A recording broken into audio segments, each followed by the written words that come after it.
1895 ईस्वी में इंग्लैंड के राइटर एच जॉर्ज वेल्स ने एक नॉवेल पब्लिश किया जिसका नाम था द टाइम मशीन। एक्चुअल में ये उपन्यास साइंस फिक्शन था, लेकिन इसके पब्लिश होने के बाद टाइम ट्रेवल को लेकर यूरोप में तहलका मच गया। टाइम ट्रेवल पर सीरियस रिसर्च एक्सपेरिमेंट और रिसर्च पेपर पब्लिश होने लगे, लेकिन अभी तक ये सिर्फ मानवीय कल्पनाओं पर आधारित थे, यानी अभी तक कोई साइंटिफिक कंक्लूजन नहीं मिला था जो टाइम ट्रेवल की थ्योरी को समझा सके। 1911 में मोवेरली और एलेनोर जॉर्डन ने एक बुक लिखी जिसका नाम था एन एडवेंचर। इस बुक में उन्होंने टाइम ट्रेवल का जिक्र किया था और उनका दावा था कि वे टाइम ट्रेवल कर चुके हैं, पर उस समय उनकी इस बुक को अमान्य करार दिया गया।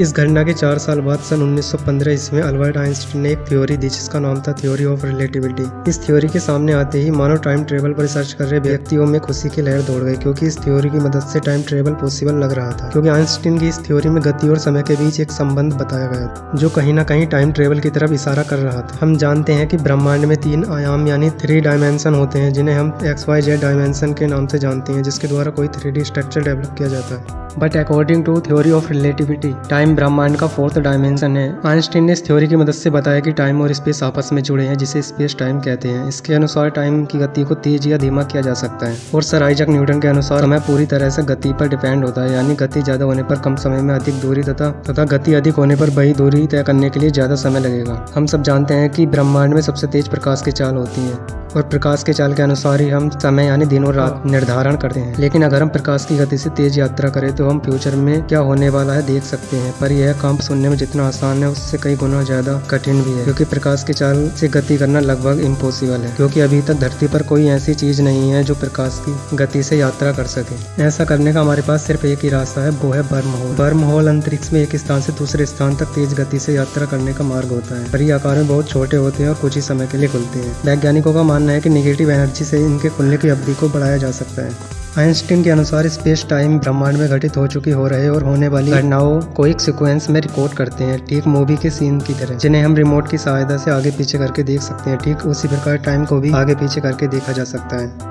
बर्म होल में जाने से पहले हमें कुछ दूरी स्पेस टाइम में तय करनी होगी, परंतु स्पेस टाइम में दूरी तय करने के लिए हमें एक इंसान की कल्पना से भी ज्यादा ऊर्जा यानी एनर्जी की आवश्यकता होगी, और इतनी मात्रा में एनर्जी का मिल पाना इम्पॉसिबल है। तब वैज्ञानिकों ने इसके विपरीत स्पेस टाइम कर्व की गति का सुझाव दिया। स्पेस टाइम कर्व एक टेक्निक है जिसमें स्पेस टाइम की सतह को ढालदार बनाया जाता है और उसके ढाल के सहारे यान को आगे बढ़ाया जा सकता है। अगर हम इसे उदाहरण से समझे तो मान लीजिए आपके पास एक बाइक या कार है जिसे प्लेन रोड पर चलाने के लिए आपको डीजल या पेट्रोल अर्थात एनर्जी की आवश्यकता होगी, परंतु उसी कार या बाइक को एक ढालदार जगह से नीचे उतारने पर आपको किसी एनर्जी की जरूरत नहीं पड़ेगी। वैसे ही स्पेस टाइम कर्व काम करता है, पर स्पेस टाइम की सतह पर ढाल बनाना इतना आसान नहीं है, क्योंकि स्पेस टाइम की सतह पर एक गड्ढा यानी होल बनाने के लिए आपको जुपिटर यानी बृहस्पति ग्रह जितने वजन का पिंड गिराना होगा, जिससे बने होल में आपका यान चला जाएगा। पर इस यान को निकालने के लिए फिर से जुपिटर जितने वजन के पिंड को रिवर्स डायरेक्शन से गिराना होगा, जिससे आपका यान होल से निकलकर आगे बढ़ जाएगा। यही क्रिया आपको लूप में करनी पड़ेगी। उसके बाद आपको बर्म होल के मुख पर पहुंचने से पहले ध्यान रखना होगा कि आपका यान जिसमें आप बैठे हो एक्सोटिक मैटर से बना होना चाहिए, क्योंकि बर्म होल में जाने वाली प्रत्येक चीज नष्ट हो जाती है सिवाय एक्सोटिक मैटर के, क्योंकि exotic matter negative density of energy provide करता है। यानी एक्सोटिक मैटर से बने यान के पीछे का